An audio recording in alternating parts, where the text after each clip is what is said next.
Hey everyone, I want to welcome Walt Constantini, who's the Director of Aviation Programs at Mohawk Valley Community College in New York.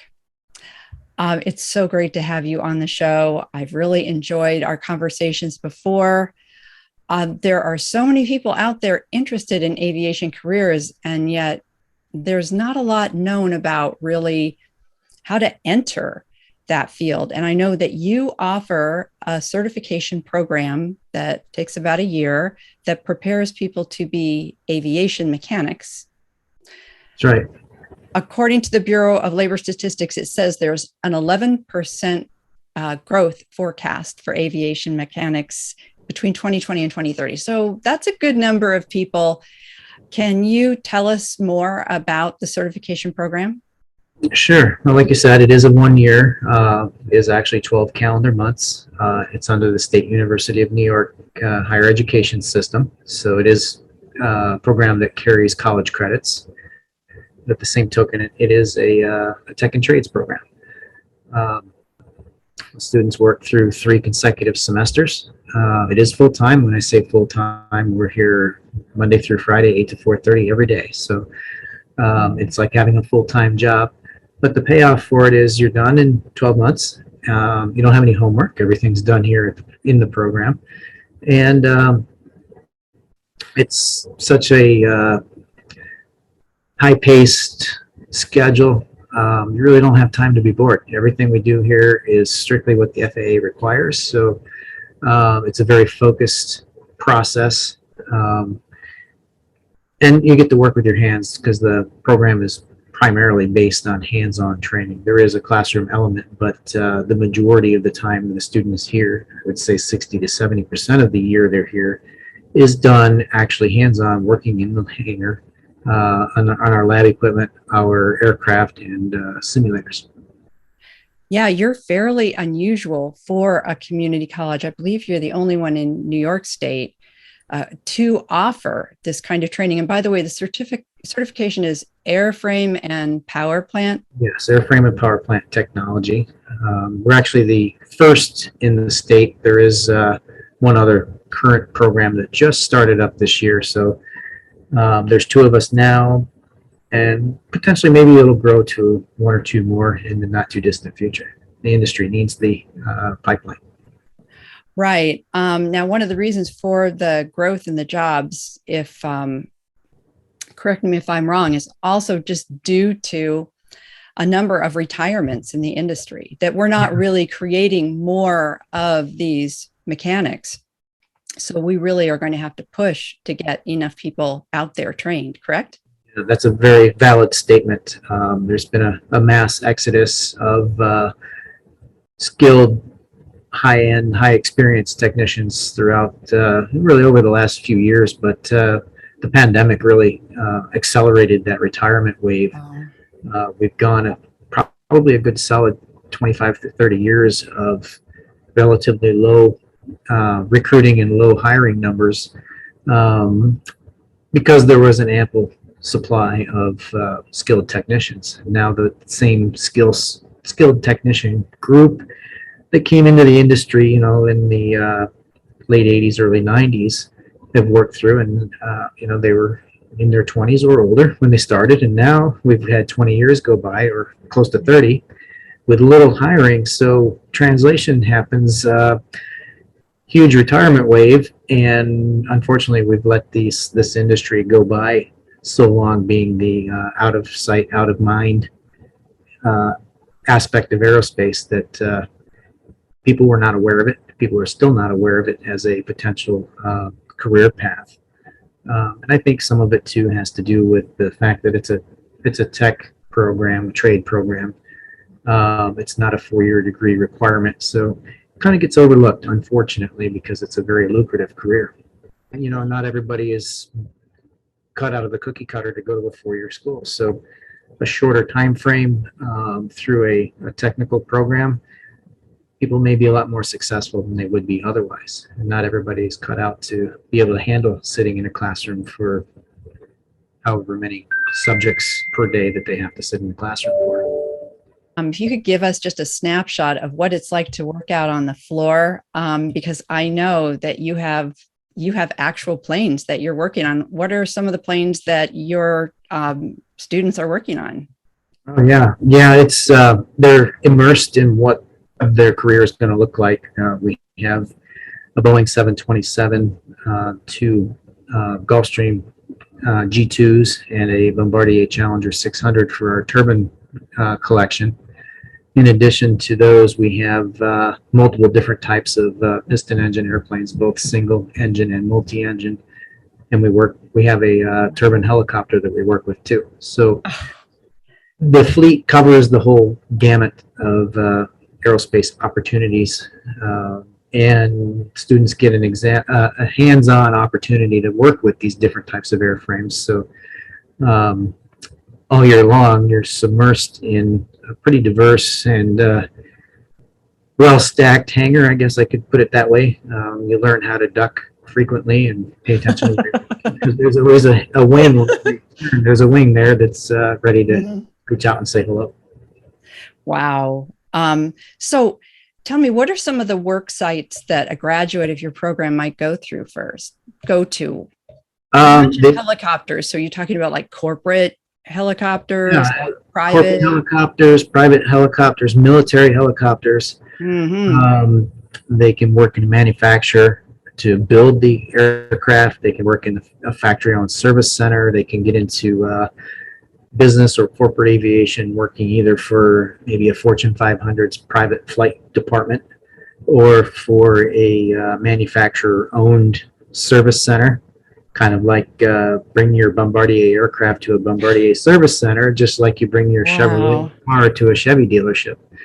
Or they could go to work for a regional airline, feeding major air carriers, or go directly into the major air carriers too. And the way the industry is changing now, there's even opportunity to go into working with lighter than air aircraft like balloons and of that nature. And also up and coming, we're going to be dealing with space planes and commercial space travel. Wow. And the new electric powered aircraft and the urban air mobility movement that is really gaining traction. It's a whole new industry that's just in its infancy stage right now, that's going to also be included under the umbrella of what an aircraft technician is authorized to do. Can you tell me some more about that? Because I haven't heard of that. Yeah, that's the basically flying taxis, electric powered aircraft, or I guess a better description would be electric helicopters. Wow. These will be quad rotors, or 6 or 8 or more rotors that are all electric powered. And meant to fly inner city. For a great example would be Midtown Manhattan to JFK or LaGuardia. Instead of taking a taxi, you would take one of these electric vertical takeoff and landing aircraft that take off and land like a helicopter but fly like a regular airplane. And they're all electric powered and can be up to eight passengers at a time. So being electric, they're very efficient and inexpensive to operate, so they're not going to be really high-end expensive for people to use, to help cut down on the traffic on the highways and the streets that are in the inner cities. Wow, that's pretty exciting. Yeah, they're manned for now, but I'm sure down the road, not too far off in the distance, they'll be either autonomous or remotely piloted. You know, that was a vision of Walt Disney, I believe, back in the 1960s. Yeah. I grew up in Los Angeles, and there was an exhibit at the first Disneyland where I grew up, and it was about people driving around the world in driverless vehicles. Yep, it's coming for real now. Wow. All right, well, then that brings me to my next question, which is, I noticed that you also offer an associate's degree. So how does that differ from the certification program? The associate's degree is the academic side. It can be added to the certificate for which actually to get the degree, the certificate is required. It's half of the credit hours required for the associate's degree. But that can be used in the future for an individual who wants to move into a supervisory or management role or transfer to a four-year university to use that for part of the credits they would need for the four-year degree and save a significant amount of money doing that. So it's completely separate. We keep them independent of each other, but if a student wants the degree, they do have to complete the certificate in order to get the credit side of the house completed. All right. Thanks. I think that's good enough for now. So I know that you have a pretty amazing graduation rate there. And part of that is that you qualify people that they're academically prepared to do the work before they walk into the door. This is a competitive program to get into, right? Yeah, to a degree, we do require students to be prepared to start the program. You can't just sign up and start the program. There are minimum academic requirements that we put in place. Any students wishing to start this program has to be qualified for college level English 1 and for college level algebra. And to evaluate the student, we require what's called a placement test to see that the student is indeed at the level of math and English that we require. Because ultimately, we're trying to set the student up for success, not for failure. So if they're academically prepared to start the program, they have a much better chance at being successful in the program. And also, on top of that, I think because of the schedule that we carry, a student that wants to do this is going to be committed from the beginning. I do an incoming new student interview with anybody wanting to sign up for this program to explain how it works so they fully understand what they're getting into before they start. So they realize that, hey, we're in class 40 hours a week. This is a full-time job. So if it's something you want to do, you have to be committed to it to be able to put the effort into keeping that kind of a schedule. And any missed time is a mandatory makeup. You can't miss time and just say, oh, well, I missed class today, no big deal. No, it's not no big deal. The FAA requires you to complete all the hours. So, and we have a limited number of hours that you're allowed to miss per semester. So overall, between the student being qualified to start the program and the rigid requirements of being in the program, I think most students are willing to put the effort and they're dedicated to it. Therefore, I think that leads to our very high completion rate, which is over between 88 and 92%. And just a note for people out there considering this or any program. Now, in the case of this certification, this is a Federal Aviation Authority certification, and any program like this must be FAA, right? Certified. Yes. Yeah. So your options to get this training are often either you kind of go out of your way and you look for that community college program like this gem in New York, or you go to a for-profit trade school. And I just want to mention that because the cost to go to a community college is going to be much less. Also, the instruction is a very high level. And the reason I'm mentioning this is because there are training programs out there for certification. They cannot guarantee you that you will be certified. What they can do is prepare you for that certification exam. So if their preparation is not good, they can take all your money and you may not pass. I think one of the great things about Walt is, as a father of four, he's put 4 kids through college or had to do with all the aid and all the things. And he's very down to earth. And I think with his students, to help them understand all the costs you're going to incur in that year. And I think that this is an area of higher education that can be very difficult for people to put together. So I think that what we were discussing, Walt, was okay, the costs break down. There's tuition, and then there's fees, and then there's books. Sometimes books are considered in a same group with fees. But can you talk a little bit about New York State's scholarship programs and the Pell, and also just how you help people figure out what are their living expenses going to be during the year? Yeah, it's we really put in a lot of effort to make sure that all the costs are known up front so that there's no surprises. Um, you have your basic tuition that covers the academic side of sitting in the classroom, but you also have program fees that include uniforms, books, tools, student activity fees, student insurance, student congress. There's all kinds of different fees that all colleges charge. And above and beyond tuition, people need to understand those are not part of your tuition. The tuition is this much, but you have to add on this, and this to get the final out the door. And then room and board on top of that can vary significantly also. You can stay if the university or college has dorms, you can stay in the dorms. And you have the dorm rate plus your meal rate. If you're going to live on campus, you have to consider the cost of the meal plan you're required to have versus living off campus, renting an apartment or somewhere that, you got to look at those two closely to see which one's going to be more cost effective.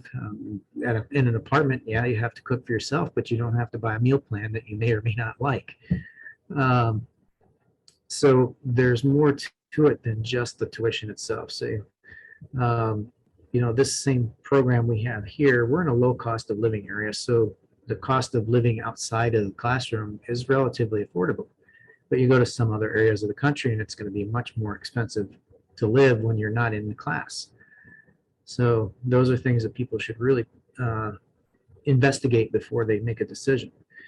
And in New York State, we have TAP and Pell for the free money. Those are both grants. TAP is state, Pell is federal money. That's money that does not have to be paid back, and it's all income dependent. So how much you get depends on your particular individual situation. And of course, above and beyond that, you have Stafford subsidized and unsubsidized government loans. Those are usually low interest rates and fairly low repayment plans. And if those don't come into the picture, then you have to consider potentially private loans. There's companies like Sallie Mae, Wells Fargo, and I'm sure there's other institutions that offer private student loans, and those are they can usually be close to or just into double-digit interest rates. So again, you have to take into consideration what that's going to cost you at the end when you have to start paying it back.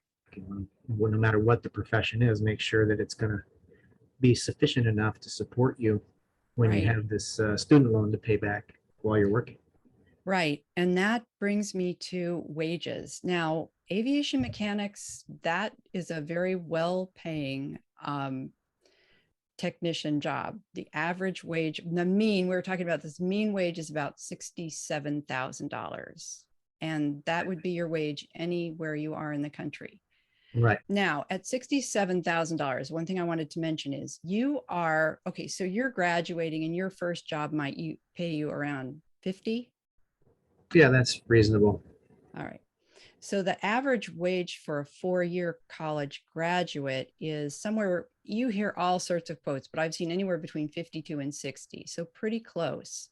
So actually, when you're an aviation mechanic, you may well be earning more than someone with a bachelor's at some point. It depends upon the degree they have. But this is where that value of a certificate can really start to make a difference. So just make sure that you're doing the math and understanding that no matter what an institution may be able saying in their literature that they can get you so-and-so and so-and-so grants are out there, you have to fill out that FAFSA, your federal loan application, in order to see really where you are with money. Sometimes you'll get more grant money because at some community colleges, for example, local employers have pitched in and said, you know what, we want to incentivize students to get a degree in something that they're just not able to find people for, or single mothers, or there are some things out there that are sort of behind that door. And you do not need a high credit rating or any credit rating to get a federal Stafford loan, which is the lowest rate of interest that you're ever going to pay on a loan. So this is where the stigma of a trades job is really ridiculous in this day and age. often jobs in the trades and manufacturing, these highly skilled jobs, at any rate, can earn you up to $100,000 a year. That might be with overtime. That depends on the market. I'm not saying I'm an expert in all these situations, but this is very often what I see and what I read in the figures. Yeah, So, I right? can agree. All the trades are in such great demand right now for the set of skills that are each of them are requiring. Yeah, the pay is going way up, and the benefits are right there with it. So um, you don't necessarily have to go to school for 4 years to come out making the same as what you could potentially make as with a skill set, Well, a there was a, trade. I'm sorry, I didn't mean to interrupt. There was a book written about 10 years ago called Shopcraft as Soulcraft, I believe. I don't know if you ever heard of that. It was by a guy who is a philosophy professor and a motorcycle mechanic, and he actually owned a motorcycle repair shop.